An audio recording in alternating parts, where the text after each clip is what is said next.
अस्सलाम वालेकुम एवरीवन। आइए सीखें हम आज की वीडियो में फ़ेल मुस्तक़बिल मुकम्मल के कुछ एग्जाम्पल सेंटेंसेस। गाड़ी चलने से पहले मुसाफिर स्टेशन तक नहीं पहुंच चुके होंगे। The passengers will not have reached the station before the train start.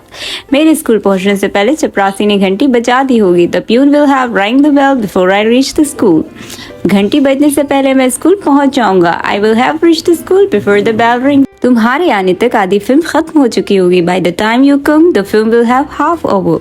क्या वो लोग मान चुके होंगे? Will they have agreed. बच्चे प्रोग्राम की तैयारी मुकम्मल कर चुके होंगे। Kids will have completed the preparation of programme. तुम्हारे स्टेशन पहुंचने से पहले गाड़ी छूट चुकी होगी। The train will have left before you reach the station. क्या हमारे बगैर खाना शुरू हो चुका होगा? Will the meal have started without us. Doctor के आने से पहले मरीज मर चुका होगा। Patient will have died before the doctor comes. Sana ने दोपहर तक खाना नहीं पका लिया होगा। Sana will not have cooked the food till afternoon. Hope you liked it. Thanks for watching.